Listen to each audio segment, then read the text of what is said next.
Hey folks, good to be joining you for another Facebook Live session. We're here with Doug Schweitzer.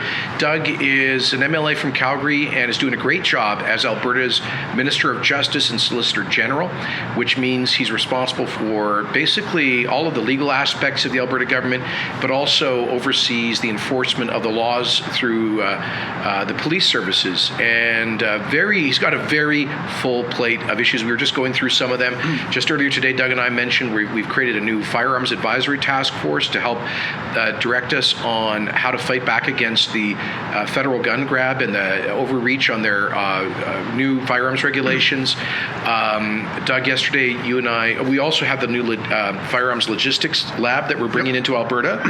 And tell us why is that important? Well, this is really important for us to make sure we can prosecute cases in a timely manner. Right now in Alberta, for the vast majority of our policing, we have to send firearms to Ottawa or we have to send them to Vancouver to get tested. And this takes up to 8 months, which when you have to prosecute a case, there's timelines for how quickly you have to do that. City of Calgary, City of Edmonton can do this in weeks, not 8 months. They can do it in weeks. So as a result, they don't have as many challenges when they prosecute their cases. For $500,000, we can get this done in weeks in Alberta. It's a smart strategic investment, but I really think it shows the best way to combat illegal gun use in our country is to make sure that the police have the right resources. And it kind of highlights the federal government's targeting the wrong people with the recent changes. They're spending hundreds of millions of dollars going after law-abiding Albertans when $500,000 allows us to go and make sure we can prosecute cases against illegal firearm users and gangs that are using these guns. Love it. It's important. So in defending the rights of law-abiding firearms owners, it's important at the same time we crack down on criminal abuse of firearms. And that's one of the things we're doing by bringing that lab here to Alberta to accelerate criminal prosecutions of drug gangs and others who are abusing firearms. I should say, obviously, folks, if you've got questions, please type them in the comment section below. So since Doug is joining me, we were planning on taking mainly questions around like criminal justice matters and things that he's responsible for. But obviously, I'm happy to take other questions. If you've got questions about relaunch of areas of our economy, how we're doing in fighting the pandemic, or frankly, anything else, we're going to take a cross-section. You know, we usually get thousands of questions on these deals, but we'll take as many as we can. Before I get our first question up on the board there, Doug, we also announced this week that you just introduced legislation to create an Alberta parole board. Tell people what's that about. Well, we heard loud and clear from Albertans that they were frustrated with a revolving door justice system.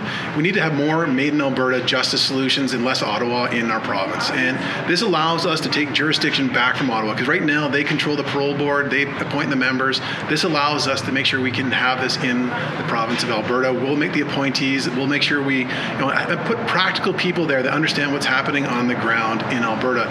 One of the biggest things we heard in our town halls talking to people about crime and what's happening in their communities was just a general frustration that Ottawa was developing policies for downtown Toronto that didn't reflect what was happening in Vegreville, didn't reflect what was happening in Drayton Valley. There was this frustration built up, particularly around property crime. Right. And making sure we have a parole board that has common sense Alberta values, I think that's really needed right now. But let's even talk about downtown Toronto for a sec, because the gangbangers who are killing people in the streets with guns they're getting those firearms across the border, mainly out of Ontario and Quebec from the U.S. border, and the feds are not cracking down on that. So Doug and I and our government, we believe that the feds are missing the target on this. Yes, gun violence is a real serious issue, but that's why we're calling on the federal government to bring back Stephen Harper's tough mandatory minimum prison sentences for illegal use of firearms, and secondly, to redouble border patrols and interdiction of importing illegal firearms. I'm going to go to our first question, and it comes from Stephanie Hallett, and she says, my son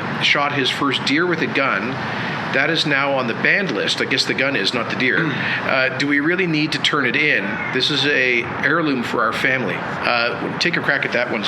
Well, you know what? That frustration, though, is just really goes to show why we have to take this issue so seriously. That's why we set up our task force today that's going to work with us to develop a policy here in the province of Alberta to make sure we're thoughtful and listening. We're going to be working with our police and prosecutions to make sure that we focus on compliance, to make sure we focus on education. The last thing we want to do is criminalize law-abiding Albertans. Albertans. Ottawa, earlier this year I had the chance to meet with the Minister of Public Affairs, the Minister of Justice federally to talk about firearms policy. And I told them, look, you have to tread softly in Alberta. You have to make sure you go out there and you consult with people widely, get this right. Instead, we have a hastily developed policy that is simply backfiring, and it's just so to speak. So to speak, and it's not working, and it's not there for the intended purposes. We've given them advice to crack down on the illegal guns, the ones that are being used by organized crime. They ignored that, and they're targeting law-abiding Albertans. We're going to do everything we can in the province to make sure that they're respected. And on Melanie's particular point, Melanie, it's hard for us to answer your question because we don't know what model of firearm your son was using. I do believe that under the federal regulations, there is a phase-in period, first of all. It's a little right? bit of a, Secondly, Melanie, we are expecting legal challenges of these new regulations, and we are looking very seriously at supporting those legal challenges together with our neighbors over in the government of Saskatchewan. So it's hard for us to answer the question because we just don't know what it is, the particular firearm, but we would say that at this point, these laws are definitely going to be challenged. All right. Michelle Porter says, I can't quite see that. If our team could clarify that. No. So Kay DeLeg says, if a provincial police force is created, would it have better funding than the current contracted police force? I'll give some context before your answer, Doug. So one of the things we're looking at is whether or not to cancel the Alberta Canada police agreement, which police services contract, where we have essentially the RCMP as the default police force for pretty much all of rural Alberta, the highways and such, and we're going to be releasing the Fair Deal Panel report in a couple of weeks, and we will be studying whether to follow the example of Ontario and Quebec, who've had their own provincial police forces for the better part of a century, and Alberta indeed did between roughly 1905 and 1935. So, Doug, do you want to comment on Cade's question about the funding? No, I think it's a really good points, Premier, that you've raised. And late last year as well, we got to a historic new partnership with municipalities in rural Alberta in particular around funding for policing that could lead to up to $286 million of extra money for policing over 5 years.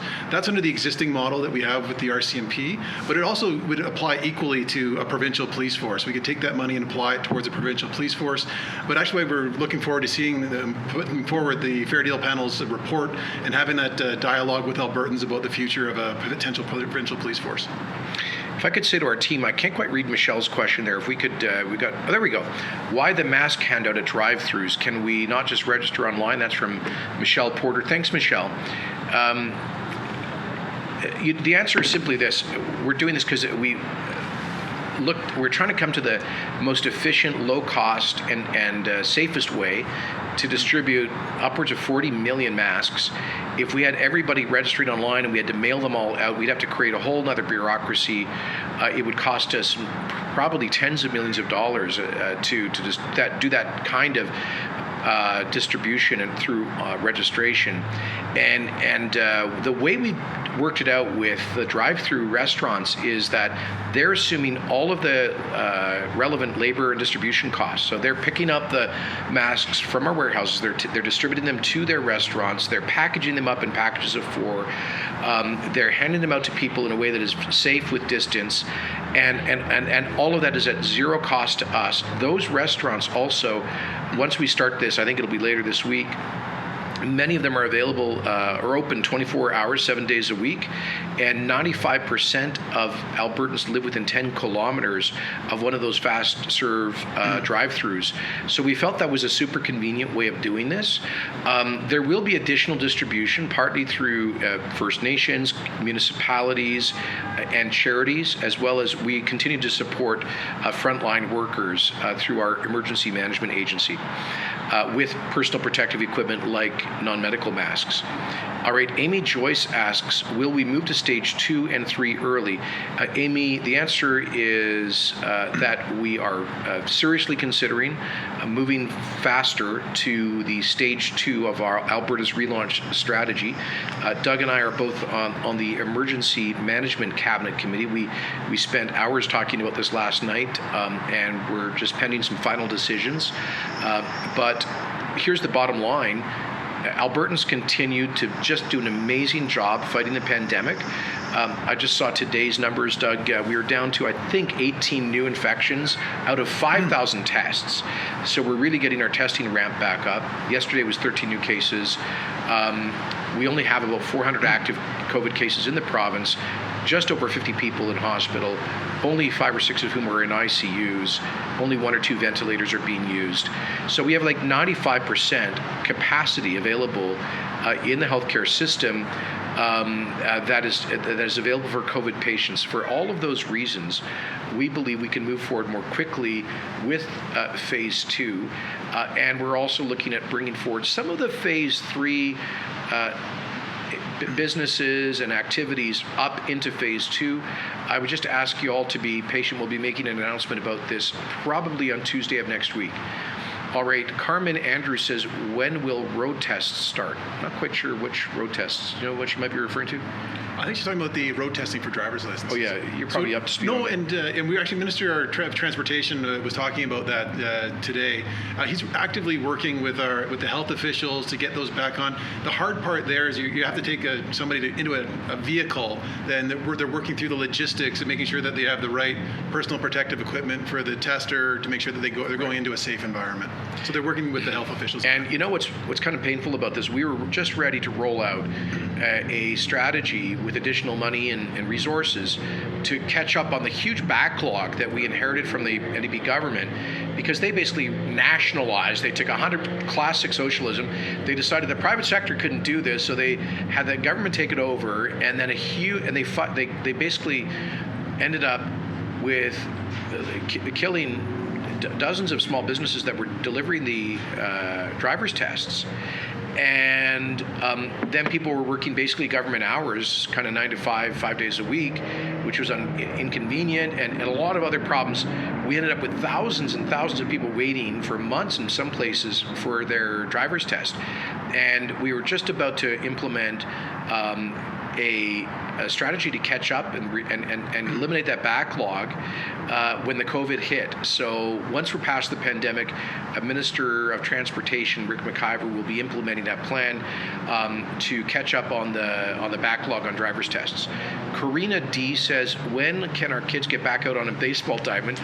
Baseball Alberta has not allowed us to do this despite the outdoor rec guideline. I'm smiling because I am with a great baseball player. Doug had a U.S. college baseball scholarship, and in our emergency management cabinet committee last night, he was speaking up, let me tell you, very clearly for the baseball players. Doug, why don't you take that one on? Well, right now, health is actually working through some of the logistics when it comes to sports, from soccer to baseball to many other sports, to try and find a path forward that we can potentially move up. I think that they've got their heads wrapped around this pretty well, and it really is a credit to the organizations, though.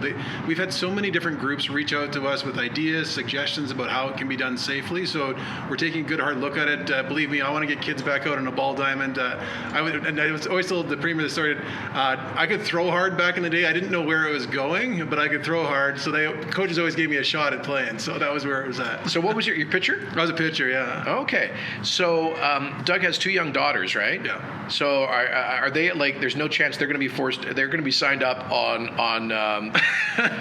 what kind of like softball? What do the girls play? I mean, my wife's actually into martial arts. So my daughters have been into boxing. They've been into Muay Thai stuff. So they're really into a whole bunch of different areas, gymnastics. So the minute we can get sports up and running again, my kids are going to be. They're into martial arts and everything. So when they're older and they might have boyfriends, you got nothing to worry about. They will be well trained. They will be well trained. That's awesome. All right. Blaine Moody has a question. Says, any thoughts on revamping our legal system to one with elected judges? Well, Minister of Justice, what do you think? Well, the way that our system is set up, our people that go to the judiciary, they go through a pretty comprehensive screening process. We have 2 different committees that we set up that review eligible candidates. They then come forward with recommendations that we then discuss as a cabinet before any appointments are made. Now, this is the way we've set it up in Canada. I do think that we actually have one of the the most respected judicial systems in the world in our country. We're pretty fortunate to have the stability that we have from our democracy, and having an independent judiciary is really important as a part of that. Yeah. So I think that's one of the areas where if you're looking for elected judges, I don't necessarily know that that's the path we're going down. Not likely. This is more keeping and building on the history that we have in Canada.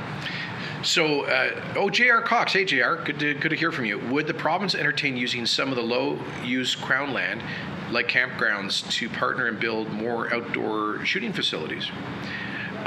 Good suggestion, JR. I suggest you feed that in through the advisory committee. JR is a former Canadian soldier in the Canadian Army and is the owner and manager of the Shooting Edge, which is an amazing range down in southeast Calgary. And JR's done so much for our veterans and with so many community charities. Thank you, JR, for all of your sponsorship of so many good causes. So that's you know what? I'm pretty sure Minister Nixon would find that a very intriguing idea. I think he probably would. I don't think we want shooting facilities on campgrounds, JR, but we've got a lot of Crown land. I think, if I'm not mistaken, I forget the number, but it's like 40% of Alberta land is owned by the Crown or something like that. It's a huge amount of it. Yeah, we've got millions and millions and millions of acres of Crown lands under various different categories. Obviously, there's provincial parks, but then there's just the conventional Crown lands, and I'd love to get a proposal about how we could allow for more outdoor activities of that nature out there, JR. All right, Chris Willisco says, what are you doing about the unbelievable price gouging on beef prices? Well, Chris, let me say it is, price gouging is illegal in Alberta, and we have been investigating and laying charges against businesses that have been found to be involved in price gouging during the pandemic. I know one case in particular involving a business in Calgary that was charging something like 800% more than they paid for PPE, and so we've actually got that law. I'm not aware of any investigations or complaints on gouging around beef prices. Obviously, Chris, part of the issue here is that our meatpacking plants were suspended and really had to scale down. Cargill was shut down for at least 2 weeks, and they produce about 40% of our beef, and JBS was down. They had to reduce their capacity and their output by 2/3 because, very sadly, they were hit by outbreaks of the pandemic. So that seriously restricted supply, and that's obviously had an impact on prices. I can tell you my favorite butcher here in Edmonton is called Meatheads out in the West End. Highly recommend it. A couple of great young guys that run that small business, and they told me that the prices for the beef that they get to sell has gone up by 150%. So I'm not sure I'd blame the retailers. I think their margins are probably pretty constant, but the price coming to them, it has gone way up. But if Chris, if I'm missing something, if you're familiar with some retailers, it looks like they are outrageously overcharging, please let us know. I would recommend you send an email to Minister of. It would be Nate Glubish, Minister of Service Alberta, whose department monitors gouging. All right, Michael Loberg. Oh, hey, Michael, how are you doing? How long until an Alberta-appointed CFO is in place? That CFO in this context means a Chief Firearms Officer context.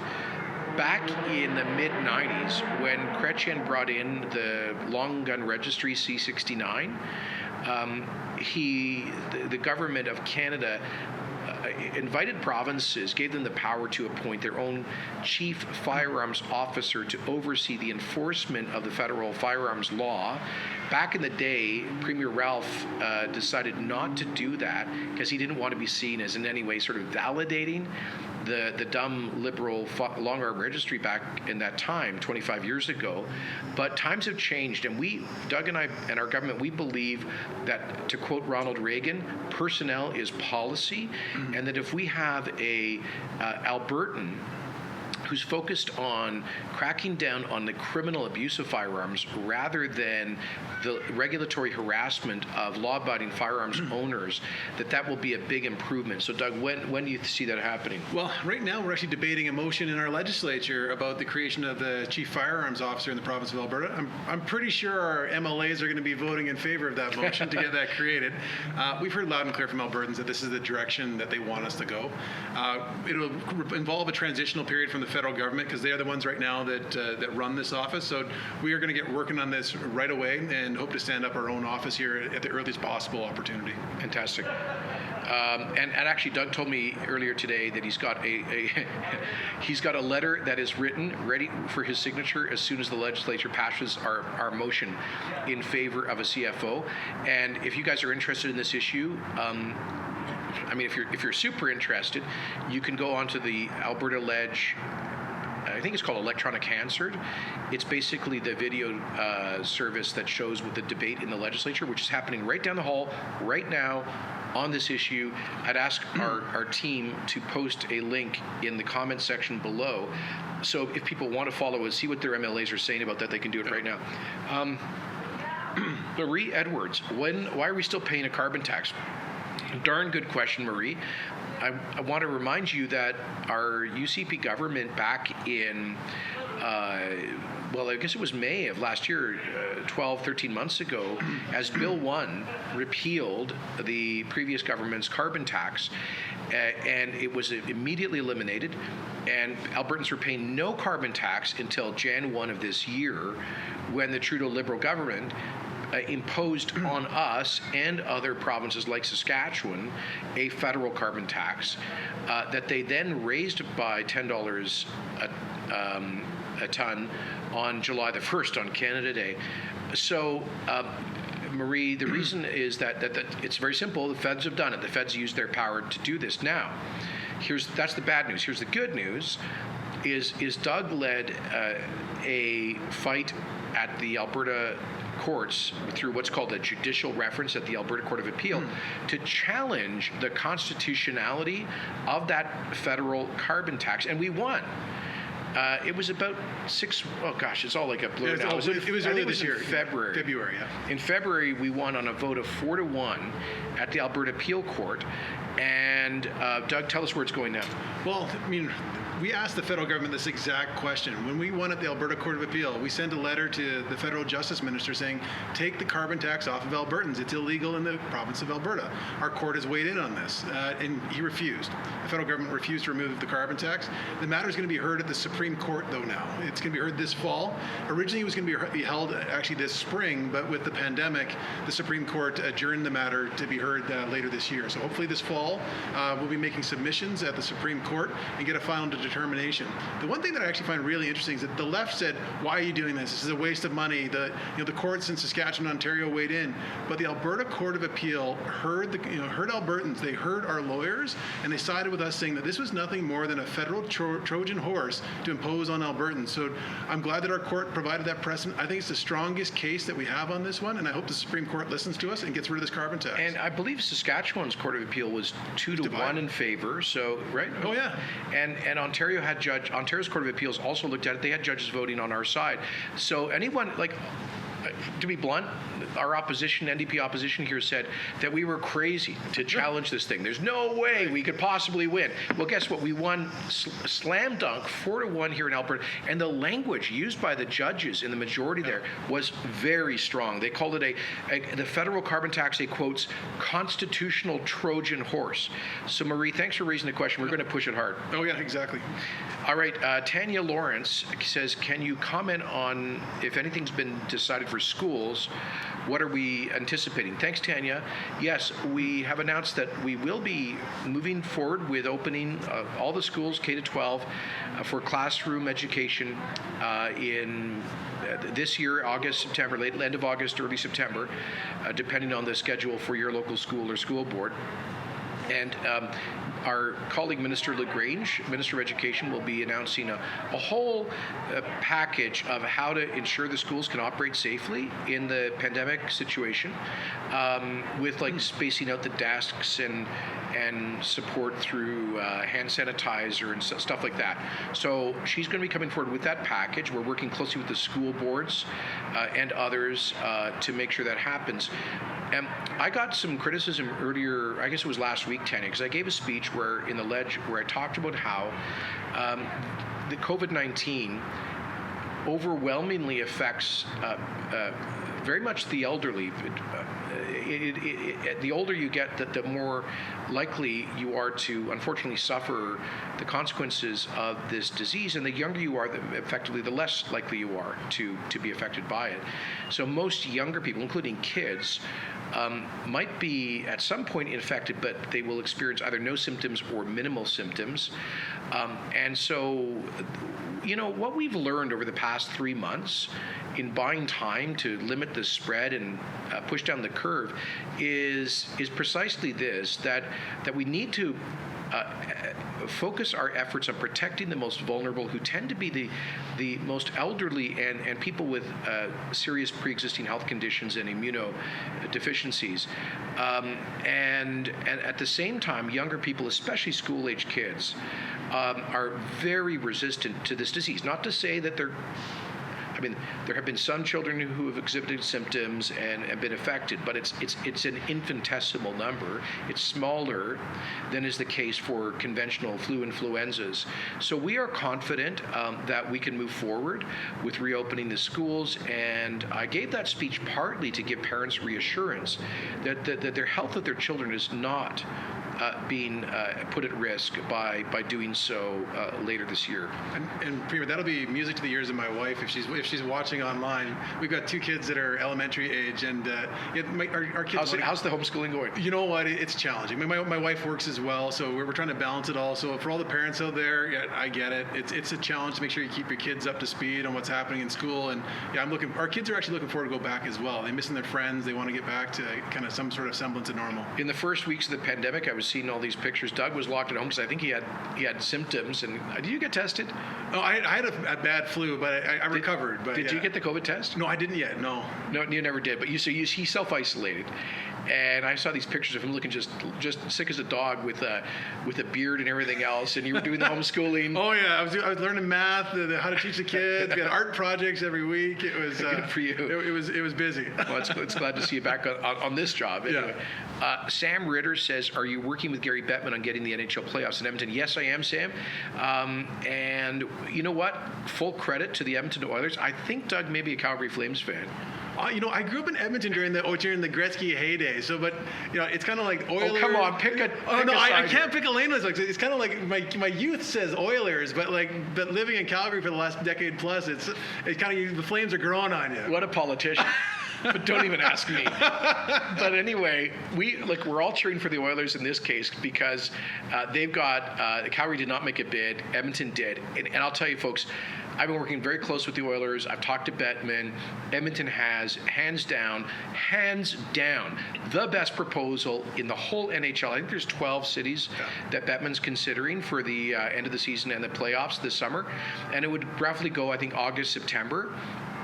And the reason, and so Bettman is very open to Edmonton. What I'm hearing is he just needs some certainty from the federal government that they will work with us on a flexible application of the 14-day quarantine or self-isolation rule for international travelers when all these players fly in. And the plan is simply this: that we would turn the ice district, or part of it, into a basically quarantine zone, so the players and support staff and the broadcasters, etc. What would happen is they would stay at the Marriott or the Sutton Place hotels in Edmonton, primarily, which are both connected by walkways, pedways, over to the Rogers Place. And over there's 2 NHL-sized ice surfaces, not just one. And there's gyms. And there's, by the way, Rogers Place voted by the members of the NHL Players Association as the best visitors arena experience in the entire league. So you've got a built-in quarantine zone, best, newest rink in the league. best visitor experience for teams in a city with the lowest level of COVID infections of any NHL city in North America. I think we've got like 10 people, less than that, single digits now in Edmonton in hospital with the COVID. And oh, by the way, like a block away from the Ice District is DynaLife, which is a huge lab company that could, in principle, provide frequent testing. So, I mean, I could go on, but we just think it's a very compelling plan. And I just got some good news out of Ottawa just before we started this Facebook Live, and I'll have more to come, but we're pretty optimistic. And by the way, we did a poll of Albertans. I know sometimes when I'm talking about this, people in the comments say, "What the heck are you doing, Kenney? You know, you're getting your eye off the ball." Folks, this is going to get, if we get it, hundreds of people back to work downtown Edmonton in the hotels and restaurants and everything else, and we would get an incalculable amount of free advertising for Alberta, for tourism and everything else. All these folks who are locked down, shut in, watching hockey all around the world, it'd be almost like the Olympics, but for hockey. And it would also advertise how well we've done on the health front. So I don't think this is a distraction. I think this is a good play for us in the relaunch moment. You wanted to add something? Well, I think that really it comes down to this as well, is that whether or not the Oilers make it to the Stanley Cup final or not, we might get the Stanley Cup back into Edmonton. That would be good. There you go. And if they're playing the Flames, even better. And who are you cheering for? I know you're not even going to answer, are you? You're not even going to answer. All right. So Taslim Kurji says, when will the masks be available at McDonald's, A&W, and Tim Hortons? Thanks, Taslim. I think it's later this week. We're going to give you a heads up as soon as they're available. Stephen Brandley, are there any updates on the $2 an hour premium for healthcare workers? I have friends, family with 2 different employers that haven't received it yet. So, Stephen, it's not for all healthcare workers, because let me be. We appreciate so much our nurses and doctors. They're already they are the best compensated in their professions in Canada. This is focused on the low-paid, low-income healthcare aides in long-term care facilities like nursing homes and those kinds of what we call congregate seniors facilities. And they should be seeing it on their next paycheck. It's effective, I think it's as of April 30th or something like that. Yeah, I think it's effective April 30th. Maybe my team could confirm that and answer, give a reply to Stephen with the exact date on which it is effective. And our colleague, Minister Shandro, who's been doing an amazing job under tough circumstances, announced an additional $170 million package to support the staff and the facilities at the nursing homes to build that ring of defense around those who are most vulnerable. And that includes a lot of support for the wage top-up, for example. All right, Lance Miller, how will the CFO, that's the Chief Firearms Officer, affect current Liberal nonsense, Doug? Well, I mean, on this one here, by putting in place a Chief Firearms Officer that's an Albertan that is responsible here, it just brings some common sense to it. They'll understand what's happening on the ground here in our province. It has that better context. Instead of having somebody that is, appointed by Ottawa, it's somebody that understands our communities, that understands, what's happening in our province. So that's really the thing. We want to have better context around it. And as a Premier, we're saying, personnel is policy, and making sure that there's that, focus on the illegal firearms use, focusing on the gangs that are using these guns. That's really where a lot of the focus should be. But I think we got to be straight up with folks. We don't have, under the Constitution, the feds control criminal policy, criminal law, and that includes firearms law. And then the provinces enforce it, and that's the Solicitor General. In our case, Doug's got to delegate that to the police. We can't opt out of the Constitution. What we can do is, through a CFO, ensure that those laws are applied in a much more common sense way. Yeah, that's exactly it. Yeah, and just to Ralph challenged the federal long gun registry back in the 90s and lost at the Supreme Court, and more recently we challenged on them on something firearms related. What was it? I can't remember. There was another, Nixon pointed this out the other day. There was another affirmation of federal paramountcy, it's called. A couple of different cases. Yeah, on a couple of recent cases on firearms legislation. So, we cannot usurp that constitutional authority from the feds. But if you are a firearms owner, please remember this at the next federal election. All right, Cindy Hickok says, what is happening with the pipeline? Well, Cindy, I'm going to say a couple of pipelines. First of all, Trans Mountain, that's the one that goes from Edmonton down to Vancouver, the construction is proceeding. We just posted on something that's on my Facebook a couple days ago, and progress continues to be made. And Cindy, there's some good news. More and more of the First Nations in BC who had been opposed to TMX have come on side, and more work is being done. And I'm cautiously optimistic about TMX.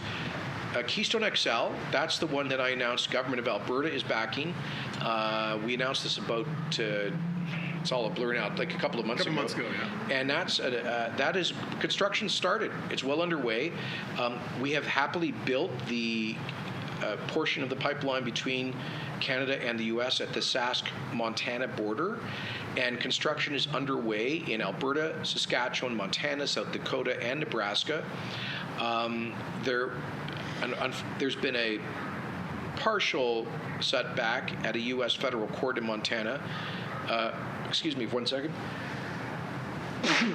That's Dr. Hinshaw that told me that, has taught me that's how we're supposed to sneeze now. Into the elbow, folks. So we've had a partial setback, and with respect to permits around water crossings in the United States, but TC Energy that's building the project is working around that. And I'm pleased to tell you that we got 7,400 full-time good-paying jobs that we've created here in Alberta. In fact, our colleague Nate Horner down there in Drumheller Stettler showed me a picture of these huge tractors and equipment that are moving in around Oyen to actually build the pipeline. The hotels are full. Iron is moving. The steel's being put in the ground. We're making progress.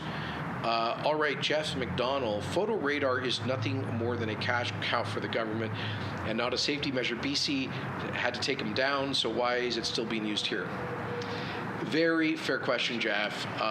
Let me just say, and I'll invite Doug to add on to that, the last government did bring in some changes to restrict how municipal governments use photo radar so that they could no longer use it as a cash cow, basically saying they couldn't just put it at speed traps. They had to focus on areas like school zones. And we wanted to wait and see how that plays out. Doug? Sorry, was that Jeff? We want to wait and see how that plays out. Look at the data, but we're keeping our options open.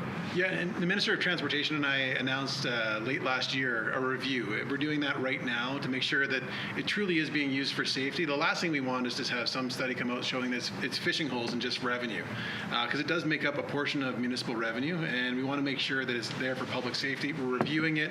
If it is being used for fishing holes, I mean, that's just not right. So Carly Lutzman asks, I appreciate that you're trying to keep students safe from COVID in public, private, and charter schools. Who's keeping children safe from abuse and neglect in unsupervised homeschooling?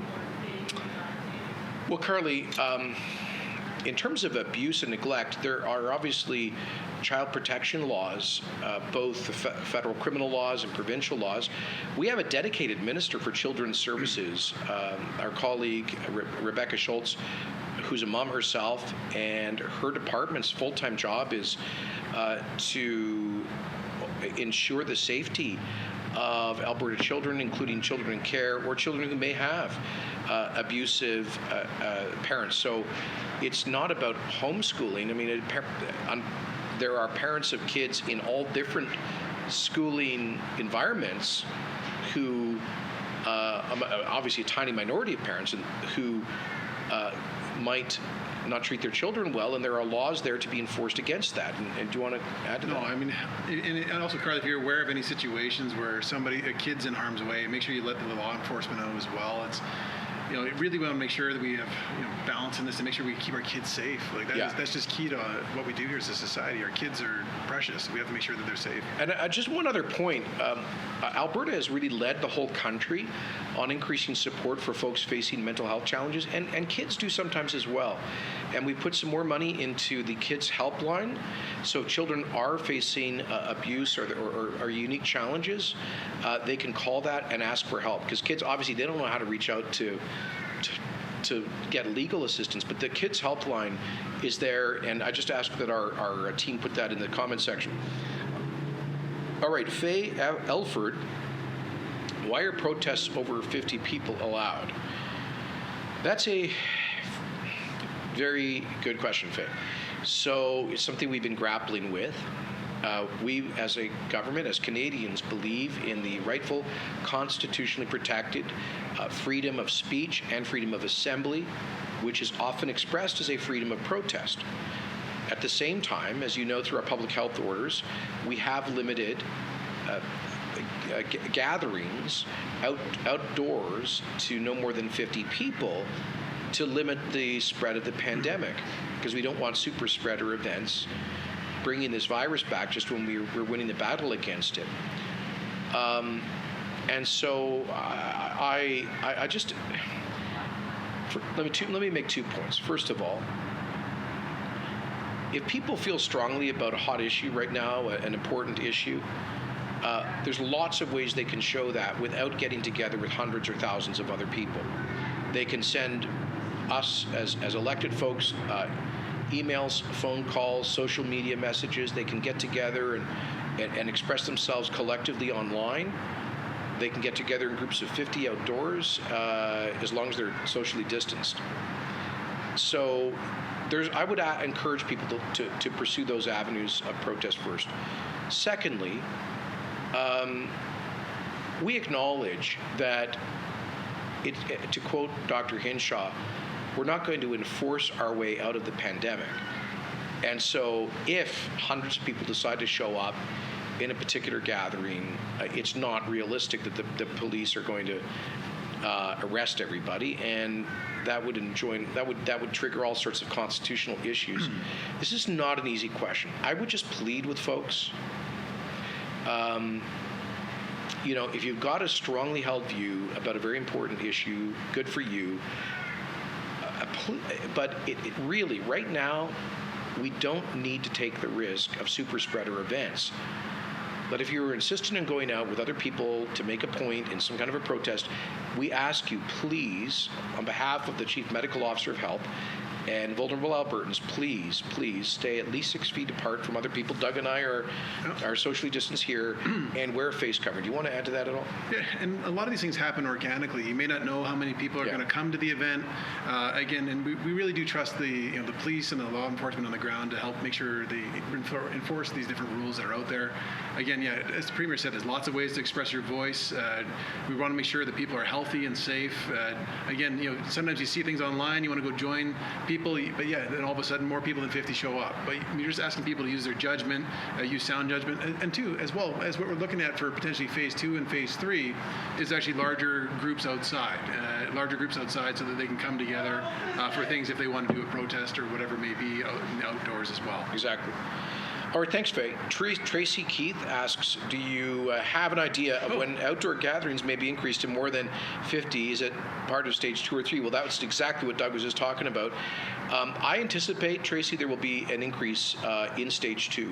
So, and as I've said before, we're likely going to be advancing the stage 2. Initially, I said that we wouldn't go any earlier than June 19. That was the advice of our public health folks. But we're now getting advice from them that we can go a bit earlier, and we'll be probably making an announcement about all of that next Tuesday. Trina Fannemuller says, will there be masks handed out for children or just adult sizes? Trina, that is a good question. I don't know the answer. I think these are packages for what I would call standard size. These are non-surgical masks. They're called procedure masks. And I think they're sort of, let's call them medium size or average or standard size. But let me look into that and see if we can set up a special process for kid size. All right, Jeff Rowe says, can Biden actually cancel Keystone if he's elected? Technically, yes. The language of the presidential permit for the border crossing on Keystone XL or other pipelines gives the president, whoever the president is, very broad powers subsequently to revoke the permit. However, we are going to do everything we can to engage Mr. Biden's campaign. Should he win the nomination and the election in November, we would then engage his transition team and then his administration. We very much hope have the backing of the federal government to remind Mr. Biden that this would be a huge blow to Canada-U.S. relationships, the most important economic relationship that the U.S. has. We are creating facts on the ground as we speak, and this is why we invested in it, because we knew about this risk. And we weren't just going to wait and see what happened in the election. We Albertans, we're not sit back and wait kind of people. We're get her done people, and we're getting the pipeline done right now. And so if he is elected, he would be facing a situation in January of 2021, 8-9 months from now, where you'd have to be firing thousands of members of the Democrat Party who are members of the building trades, construction, steelworkers unions that support this. He'd be alienating Democrat governors like Steve Bullock down in Montana, and making the U.S. once again dependent on Venezuelan socialist OPEC oil. So I think we have a very strong case to make. And let me just say, it doesn't matter who's elected president. If that president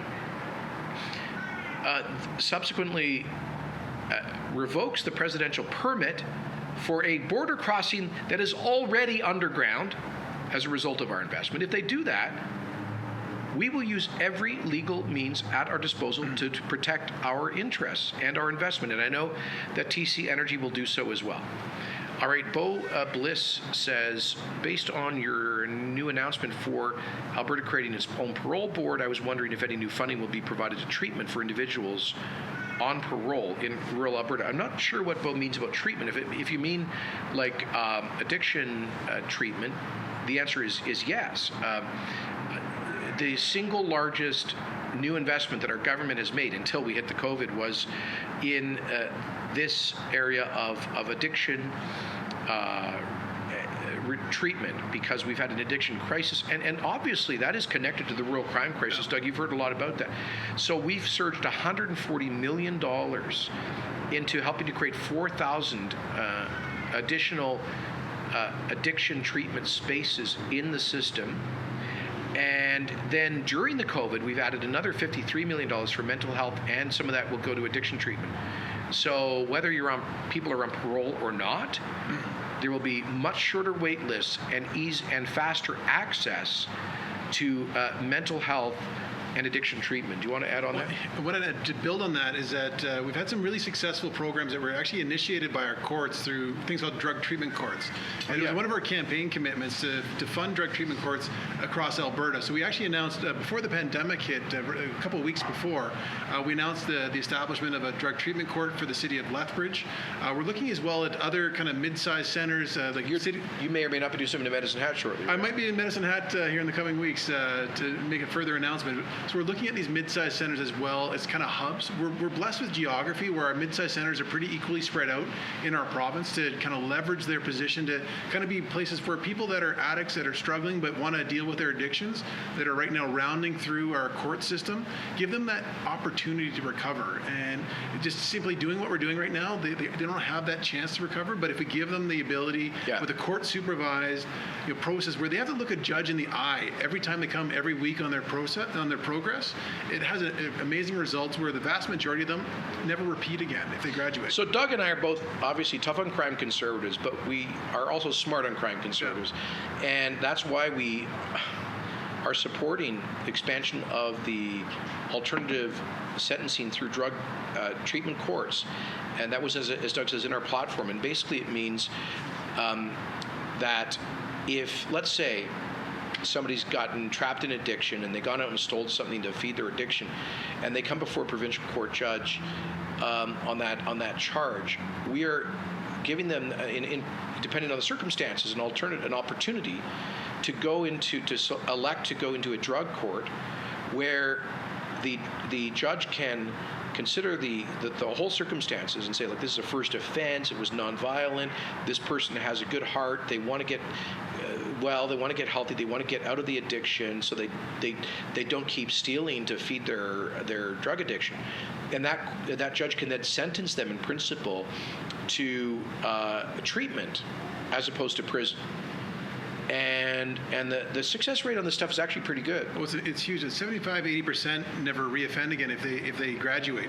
And this is the best part of it, though. They have to admit their guilt up front, but sentencing is deferred and contingent on them actually graduating from the program. And that's why they're held accountable. Sorry, you put it better. They're held accountable every single week by appearing in front of a judge. And if they fall off the rails, that judge can kick them out of the program and say, look, no, you're going to be sentenced. And so it really holds them accountable, keeps them So the legal steady. sanction is still there in the background, but we're offering a compassionate way out of the addiction as the first choice. That's right. Awesome.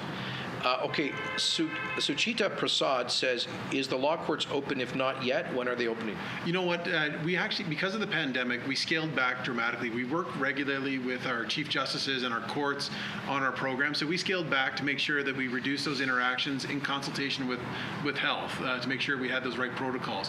What we are starting to see now is actually a scaling back up of different trials, different hearings. Emergency matters were held throughout the whole process. So those always continued. If there was an emergency in Alberta, our courts were open to hear those matters. We actually held more hearings here in Alberta than pretty much anywhere else in Canada. For example, our Court of Appeal, 90% of their matters still proceeded. You actually had members of the judiciary doing hearings from their home via web conferences. So we did everything we could to give them the tools that they have. They're slowly scaling up right now for other matters, the non-urgent matters, and we're right now working through some of the logistics for jury trials, because in a jury trial you have a lot of people in one space, so we have to make sure we have sufficient resources to properly space people together. So we're looking at some alternative venues as well to make sure we can hold jury trials to try and get back to full operations by September. Awesome. Okay, so Randy McMullins asks, are we opening the gyms in stage 2? I like Randy. So Randy, we've been hearing guys like you. I got to say, the gym owners and many other folks have been very outspoken, and many of the gym owners have come together with really solid proposals for Dr. Hinshaw on how they could operate safely in the pandemic. And our public health folks have heard those proposals. They've responded positively, and all I can say right now is just stay tuned. But I think you can expect to see some good news coming up here. All right, Joan Faber says, so in stage 3, can we attend funerals? Joan, yes, people can attend funerals today on a limited basis. I'd ask my folks just to check on the number right now. But the number will be expanded to allow for larger gatherings at funerals at stage 2. In fact, coming up here, so people will be getting closer to I think a very reasonable limit. Obviously, Dr. Hinshaw and the public health people. Look, they just want to avoid super spreader events, as they're called, and I can tell you in Newfoundland. That almost all of the cases they experienced came from 2 funerals that happened. So it's a kind of context where people are obviously grieving, hugging, a lot of personal physical contact, and that's got the epidemiologists concerned about to use a technical term, funerals as a potential vector of transmission. But we will be increasing the numbers very shortly on the advice of our public health officials. Okay, there we go. 50 people are currently permitted to attend a funeral, or 1/3 of the capacity of the space, whichever is less. Scott McPherson says, will you have extra funding for mental wellness in schools once opened? Well, yes, Scott, and we already do. As I've said, we've surged first $140 million for mental health support and addiction treatment earlier in our term, and now $53 million in support, much of that dedicated to mental health supports for children, including a boost in funding for the Kids Health Line. And I'm sure some of this will find its way through the actual school system as well. Susan Lamache asks, can you provide an update on the effectiveness of the Alberta Trace Together app? Susan, I heard last night that we've now had, I think, 180,000 people that have downloaded the app. I know that the app is not perfect for iPhone users because it operates on the surface of the phone, so you've got to keep it on, and so it drains the battery power. Good news is that Apple is coming forward in the next few days with an update to the app that will fix that problem, and I understand the Android phones will be also fixing it. And once those improvements are in place, we'll be doing a renewed push to encourage Albertans to participate in the program. I think, unfortunately, when we first launched it, there was some, let's just call it, misinformation that somehow this was a government tracking people's whereabouts. I couldn't care less where people go or what they do in their own lives, but if they get the disease, we are going to be our public health people will immediately in touch with them to say, who have you been in contact with in the last 2 weeks? And just think about that yourself. How long it will take to contact everybody that you've been in contact with, and then everybody that they've been in contact with. We've got over 400 full-time people working around the clock, spending tens of millions of dollars to do that tracing and tracking. And the Trace Together, that Together app automates it. So the more, and it's voluntary. Nobody from the government is telling you have to do this. And the data of who you have been in close contact with 15 minutes or more is totally locked in your phone only, inaccessible to anyone, the app developer, the government. None of us see that data unless or until somebody you've been close to tests positive, in which case you get an automatic update saying so-and-so with whom you were in close contact with on such and such a date has tested positive for COVID. Please call this line to get more information. So it just helps you to, if you've got the app, to know if you might have been in contact with someone with the disease. It helps us by reducing massively the time it takes to trace and track. And it helps all of us because the more quickly and effectively we can trace, track, and contain new cases, the more quickly and durably we can move to opening businesses and aspects of the economy that have been suspended. So I think anyway, sorry for the advert there, but I think it makes a lot of sense. Will Alberta work with the federal government on that? Yes, actually Alberta is chairing a interprovincial working group on tracing apps and tracing technology. John Dick says, when will equalization payments stop? Well, John, we'll be releasing the Fair Deal panel report in a couple of weeks. One of the key things was this platform commitment that we made to maximize our leverage with Ottawa by considering a referendum on the principle of equalization in the Constitution. But John, let me be clear, even if we have that referendum and a majority of Albertans vote in favor of it, we do not have the power ourselves unilaterally to turn off that quotes the taps of money to Ottawa, because the equalization and other transfers are not funded by provincial governments. We do not, as a government, write a check to Ottawa. Equalization and the other transfers are funded by you and me and all of us through the federal taxes that we pay. And Alberta has no legal power, and our Justice Minister can correct me if he thinks I'm wrong. We have no legal power to stop the federal government from collecting the GST or federal income or business taxes here. So John, you're right. We must continue fighting for reforms to equalization, and part of that is to lift the cap on what I call reverse equalization, or the equalization rebate, known as the fiscal stabilization program, and that's where our focus has been in the last few weeks. Tim Muir says, will you be entertaining the idea of having our own provincial police? I think we've answered that. Go ahead again, Doug. That was a part of our fair deal panel. Went out and consulted with Albertans on different areas to get a fair deal for our province. And one of those initiatives was looking at a provincial police force. So I'm looking forward to making that that report public here in the near term. And Stacey has a related question. And if Alberta gets its own, how will that affect rural Alberta? I mean, rural crime. I mean, it comes down to that. I mean, the biggest thing that we heard last year when we did a whole bunch of town halls across the province was that people want to know that somebody's coming. They want to know that the police are coming. They want to know that there's going to be a response that's going to be timely. Because we heard so many stories where it took the police over an hour to get there. And that's simply a geography challenge that we do have with a very spread out population. That's one of the reasons we brought in our rapid force, giving enhanced powers to sheriffs to be able to help the police respond to emergency situations. That's ongoing right now. They're getting trained. That'll be operational this fall. And that'll get another 400 people on the ground in rural Alberta. People, you mean law enforcement officers? Yeah, sheriffs to be able to respond to emergency situations. So we heard people loud and clear that they want more officers on the ground. They want more boots on the ground. That's another reason why we also did the police funding announcement that we did, which is the largest investment in law enforcement since the March West when the RCMP first came out to Western Canada. So we've heard loud and clear that we need more law enforcement on the ground in rural Alberta in particular to respond to the rural crime problems that we have.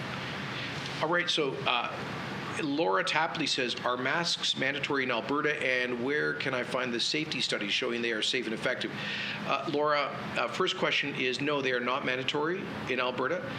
In terms of studies, there are a lot of studies available, and I'm not in front of a computer to type this in right now, but if I were you, I'd just Google COVID-19 masks or studies on mask usage or things like that, and you will see a large and growing body of research that indicates that face coverings can reduce transmission of the virus. There was a large study done in Hong Kong recently, like last week, which had very strong findings about this. Now, let me be clear. Some people think that wearing a mask protects you from the virus. That's not generally believed to be the case. What it does is to protect others from you transmitting to others. Because, I mean, frankly, it's common sense.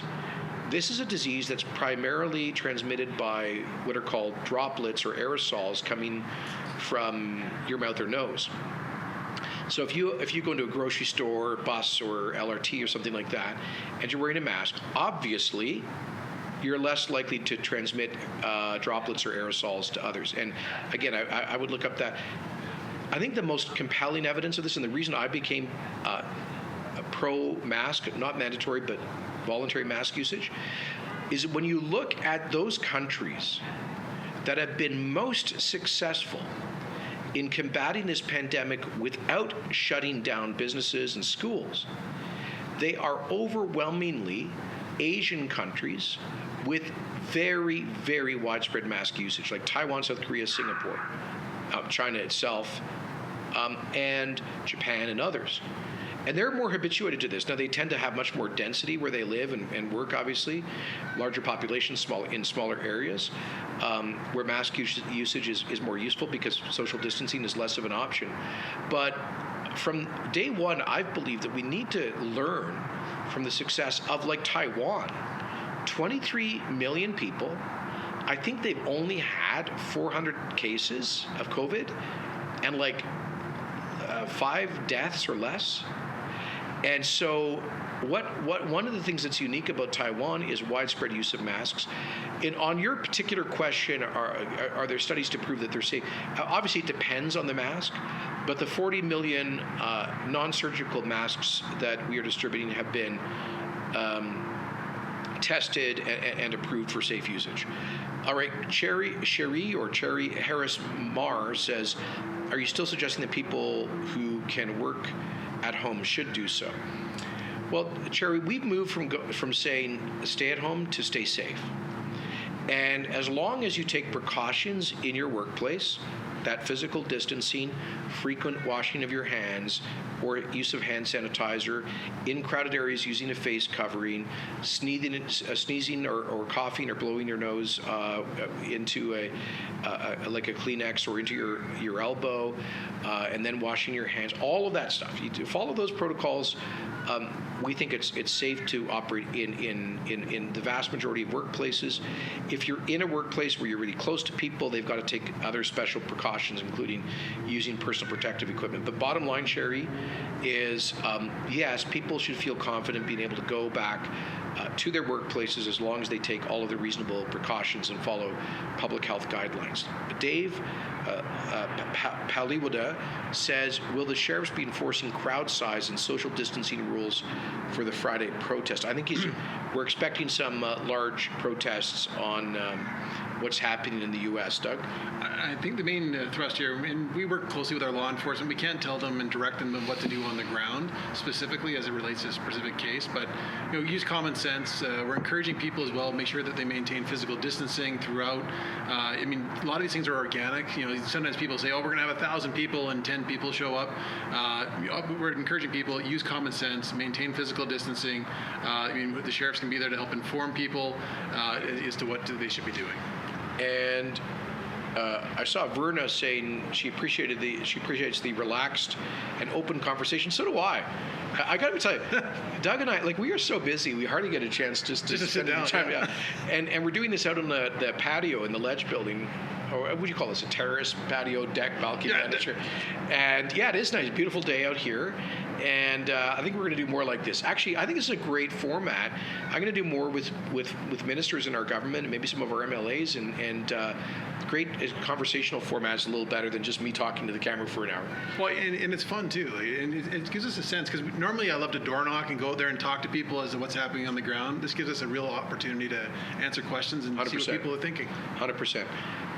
And we're only going to take a couple more questions because we've been at this for about an hour and 10, and we've got the Ledge, the assembly, or maybe they're on their supper break now. I'm not sure. Yeah, they open up again at 7:30. Yeah. Okay, so we got to get ready to get back down there. But Justin Elliott says, if the USA border reopens in June, would we still have to isolate for 14 days if we travel south for a short travel holiday?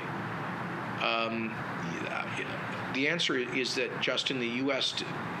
has, I'm not entirely sure what you're getting at in your question, but the U.S. and Canada have an agreement that's been extended until the end of June that limits travel across the border to essential travel. So if you're just going down for a holiday, the U.S. is not going to let you in.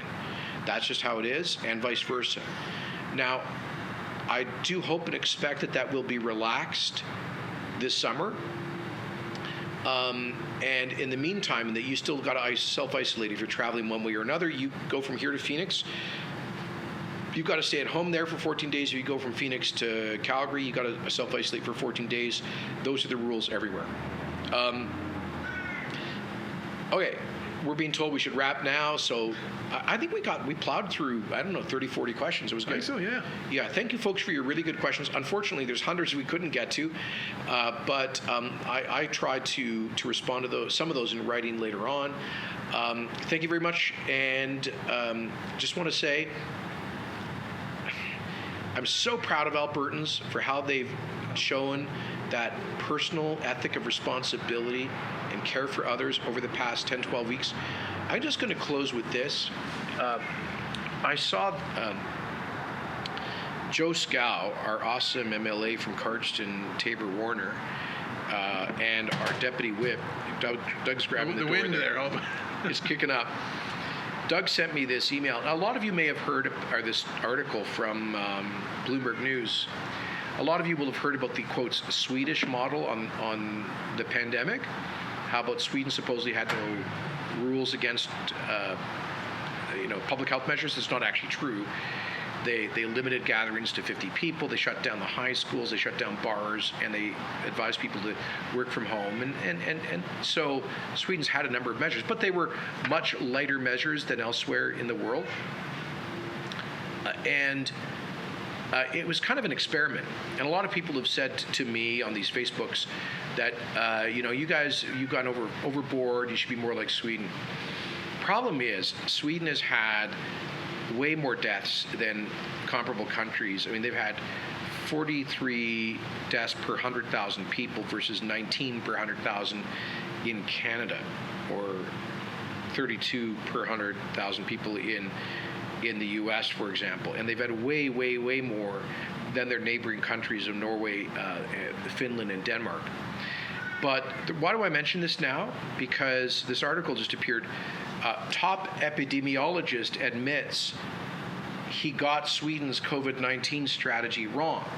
This is this famous Swedish scientist, Anders Tegnell, and he said that, quotes, "If we were to encounter the same illness with the same knowledge that we have today, I think our response would land somewhere in between what Sweden did and what the rest of the world has done," unquote. So that you've got the author of the Swedish pandemic policy saying that they were not stringent enough in their public health measures. They should have gone somewhat further. So the way I like to describe this is, here in Alberta, we never had a lockdown. I know I keep hearing that on my Facebook. We never told people they had to stay home unless they were sick with the COVID, had symptoms, or just returned from travel. But that means like less than 5% of the population. So 95% of people were not told to lock down at home, unlike in most U.S. states, most countries around the world, almost all of Europe, etc. 85% of Alberta businesses were allowed to continue operating with hygiene rules in place, which was much more open than any Canadian province or almost anywhere else in the Western world. And yet, we've had amazingly good results. And with the lowest level of hospitalization, ICU admissions, deaths and infections of the large Canadian provinces, and much lower than like in many U.S. states and most of Europe. What am I getting at?